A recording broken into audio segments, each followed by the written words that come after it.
ನಮಸ್ಕಾರ. ಈ ನಿಮ್ಮ ಶುಕ್ರದೇಶ ನ್ಯೂಸ್ ಅಪ್ಡೇಟ್ ಚಾನಲ್ ಅನ್ನ ತಪ್ಪದೆ ಸಬ್ಸ್ಕ್ರೈಬ್ ಮಾಡಿ.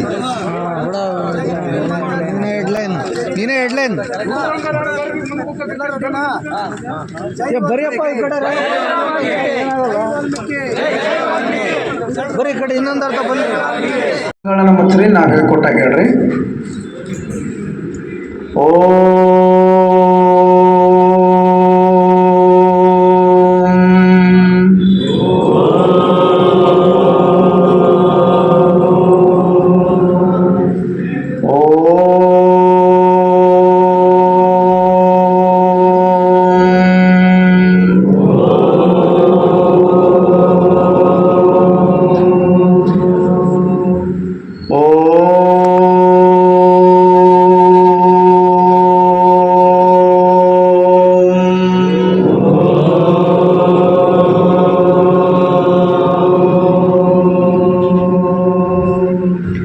कूजन्तं राम रामेति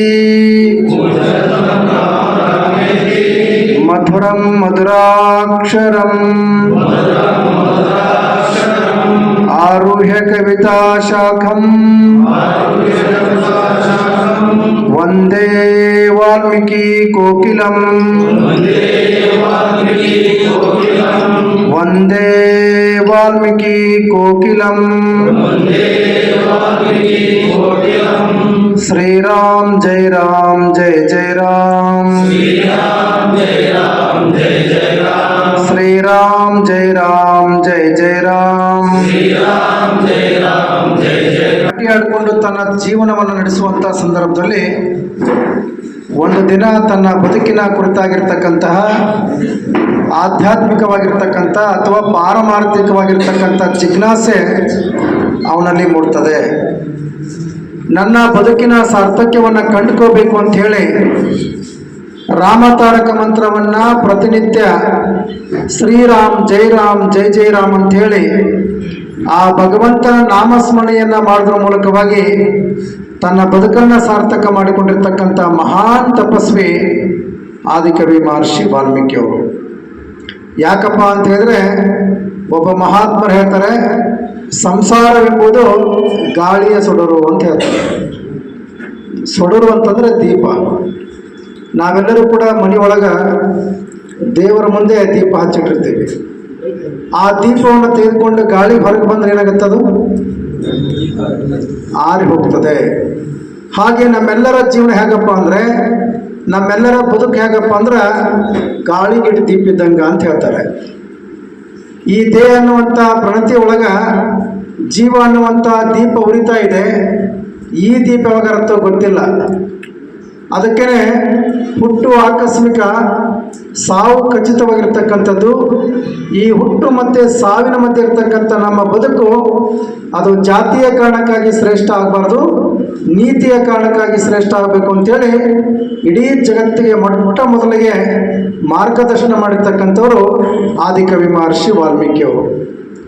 ಹೀಗೆ ತನ್ನ ಆತ್ಮಕಲ್ಯಾಣವನ್ನು ಮಾಡಿಕೊಳ್ಳೋದ್ರ ಜೊತೆಗೆ ಲೋಕ ಕಲ್ಯಾಣಾರ್ಥಕವಾಗಿ ರಾಮಾಯಣ ಮಹಾಕಾವ್ಯನ ರಚನೆ ಮಾಡಿರ್ತಕ್ಕಂಥ ಮಹಾನ್ ದಾರ್ಶನಿಕ ಆದಿಕವಿ ಮಹರ್ಷಿ ವಾಲ್ಮೀಕಿಯವರು.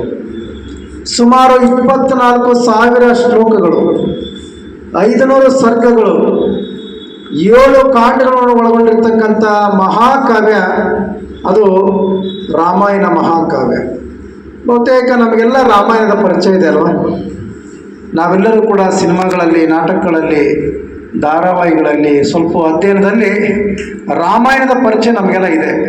ಅಲ್ಲಿ ಬರ್ತಕ್ಕಂಥ ಎಲ್ಲ ಪಾತ್ರಗಳ ಪರಿಚಯ ನಮಗೆಲ್ಲ ಇರ್ತದೆ.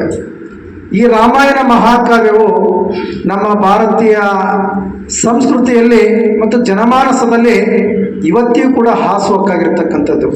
ಇದರ ಮೌಲ್ಯಗಳು, ಇದರ ಆದರ್ಶಗಳು, ಅನೇಕ ಮೌಲ್ಯಗಳು ಇವತ್ತು ಕೂಡ ಸಂವಿಧಾನದಲ್ಲಿ ಅಡಕವಾಗಿದ್ದಾವೆ. ಇಂಥ ಮಹಾಕಾವ್ಯನ ರಚನೆ ಮಾಡಿರ್ತಕ್ಕಂಥ ಆದಿಕವಿ ಮಹರ್ಷಿ ವಾಲ್ಮೀಕಿಯವರ ಜಯಂತ್ಯೋತ್ಸವವನ್ನು ಕರ್ನಾಟಕ ಸರ್ಕಾರ ಪ್ರತಿ ವರ್ಷ ಅಕ್ಟೋಬರ್ ತಿಂಗಳಲ್ಲಿ ಬರ್ತಕ್ಕಂಥ ಸೀಗೆ ಹುಣ್ಣಿಮೆ ದಿನ, ಸ್ವಲ್ಪ ದಿನಾಂಕ ವ್ಯತ್ಯಾಸ ಆಗುತ್ತೆ, ಡೇಟ್ ವ್ಯತ್ಯಾಸ ಆಗುತ್ತೆ. ಪರ್ಟಿಕ್ಯುಲರ್ ಆಗಿ ಏನು ಸೀಗೆ ಹುಣ್ಣಿಮೆ ಬರ್ತದೆ ಅಕ್ಟೋಬರ್ ತಿಂಗಳಲ್ಲಿ, ಸೀಗೆ ಹುಣ್ಣಿಮೆ ದಿನ ಕರ್ನಾಟಕ ಸರ್ಕಾರ ಮಹರ್ಷಿ ವಾಲ್ಮೀಕಿಯವರು ನಾಯಕ ಜನಾಂಗದಲ್ಲಿ ಹುಟ್ಟಿರಬಹುದು, ಆದರೆ ಅವರು ಕೊಟ್ಟಿರ್ತಕ್ಕಂಥ ಮಹಾ ಕೊಡುಗೆ, ಅವರ ಸಾಧನೆ ಇಡೀ ಮಾನವನ ಮಾರ್ಗದರ್ಶನಕ್ಕಾಗಿ ಅವರು ಕೊಡುಗೆಯನ್ನು ಕೊಟ್ಟಿದ್ದಾರೆ ಅಂಥೇಳಿ ಪ್ರತಿ ವರ್ಷ ಸರ್ಕಾರ ಸಾರ್ವಜನಿಕವಾಗಿ ಸಾರ್ವತ್ರಿಕವಾಗಿ ಗೌರವವನ್ನು ಕೊಡೋದ್ರ ಜೊತೆಗೆ ಮಹರ್ಷಿ ವಾಲ್ಮೀಕಿ ಜಯಂತಿಯನ್ನು ಆಚರಣೆಯನ್ನು ಮಾಡುವಂಥ ಸಂದರ್ಭದಲ್ಲಿ ಈ ರಾಜ್ಯದ ನಾಯಕ ಸಮುದಾಯದವರು ನಾವು ಸಹ ವಿಶೇಷವಾಗಿ ಎಲ್ಲ ತಾಲೂಕು ಕೇಂದ್ರಗಳಲ್ಲಿ, ಜಿಲ್ಲಾ ಕೇಂದ್ರಗಳಲ್ಲಿ, ರಾಜ್ಯಾದ್ಯಂತ ಮಹರ್ಷಿ ವಾಲ್ಮೀಕಿಯವರ ಜಯಂತಿಯನ್ನು ನಾವೆಲ್ಲರೂ ಕೂಡ ಆಚರಣೆಯನ್ನು ಮಾಡ್ತೀವಿ. ವಿಶೇಷವಾಗಿ ಕಳೆದ ಅಕ್ಟೋಬರ್ 17ನೇ ತಾರೀಕು ಮಹರ್ಷಿ ವಾಲ್ಮೀಕಿ ಜಯಂತಿಯಲ್ಲಿ ನಮ್ಮ ಜಗಳೂರು ತಾಲೂಕಿನ ನಾಯಕ ಸಮಾಜದ ಬಂಧುಗಳು, ಅಧ್ಯಕ್ಷರು, ಪದಾಧಿಕಾರಿಗಳು, ಮುಖಂಡರು, ನೀವೆಲ್ಲ ಶಾಸಕರು, ಹಾಲಿ ಮಾಜಿ ಎಲ್ಲ ಶಾಸಕರು ಭಾಗವಹಿಸಿ ಆ ಕಾರ್ಯಕ್ರಮವನ್ನು ಅರ್ಥಪೂರ್ಣವಾಗಿರ್ತಕ್ಕಂಥ ಕಾರ್ಯಕ್ರಮ ಮಾಡಿರ್ತಕ್ಕಂಥ ನಮ್ಮ ಜಗಳೂರು ತಾಲೂಕಿನ ನಾಯಕ ಸಮಾಜದ ಎಲ್ಲ ಬಂಧುಗಳಿಗೆ ಮೊಟ್ಟ ಮೊದಲನೇದಾಗಿ ಶ್ರೀಮಠದ ಪರವಾಗಿ ತುಂಬು ಹೃದಯದ ಅಭಿನಂದನೆ. ಬಹುತೇಕವಾಗಿ ವಿಳಂಬ ರೀತಿಯನ್ನು ಅನುಸರಿಸ್ತಾ ಹೋದಂಥ ಸಂದರ್ಭದಲ್ಲಿ ಹೋರಾಟ ಅನಿವಾರ್ಯ ಆಯಿತು. ಇವತ್ತು ಸರ್ಕಾರ ಮೀಸಲಾತಿ ಹೆಚ್ಚಳ ಮಾಡಿದ್ರಿಂದ ನಮ್ಮ ಸಮುದಾಯದ ಮಕ್ಕಳಿಗೆ ಮತ್ತು ನೌಕರರಿಗೆ ಇವತ್ತು ಅವಕಾಶಗಳು ಲಭ್ಯವಾಗಿದ್ದಾವೆ, ಜಾಸ್ತಿ ಆಗಿದ್ದಾವೆ. ಬಹುತೇಕ ನಿಮ್ಮೆಲ್ಲರ ಹೋರಾಟದ ಪ್ರತಿಫಲ. ಬಹುತೇಕ ನಿಮಗೆಲ್ಲ ಗೊತ್ತಿದೆ, ಮೊನ್ನೆ ಈಗ ಕಳೆದ ಒಂದೂವರೆ ತಿಂಗಳು 2 ತಿಂಗಳ ಹಿಂದೆ ಒಂದು ಹಗರಣ ಆಯಿತು ಈ ಸರ್ಕಾರ ಬಂದ ಮೇಲೆ. ಯಾವ್ದು ಹೇಳ್ರಿ ಅದು? ಮಹರ್ಷಿ ವಾಲ್ಮೀಕಿ ಅಭಿವೃದ್ಧಿ ನಿಗಮದಲ್ಲಿ 187 ಕೋಟಿಯಲ್ಲಿ 88 ಕೋಟಿ 6 ಲಕ್ಷ ರೂಪಾಯಿ ನಮ್ಮ ಪಕ್ಕದ ರಾಜ್ಯ ಆಂಧ್ರ ಪ್ರದೇಶದ ಹಲವಾರು ಬ್ಯಾಂಕಿಗಳಿಗೆ ವರ್ಗಾವಣೆ ಆಯಿತು. ಹೌದಲ್ರಪ್ಪ? ಟಿ ವಿಗಳಲ್ಲಿ, ಮಾಧ್ಯಮಗಳಲ್ಲಿ ವಿರೋಧ ಪಕ್ಷದ ನಾಯಕರು ಕೂಡ ಹೋರಾಟವನ್ನು ಕೈಗೆತ್ತಿಕೊಂಡ್ರು. ಎಲ್ಲಿವರೆಗೆ?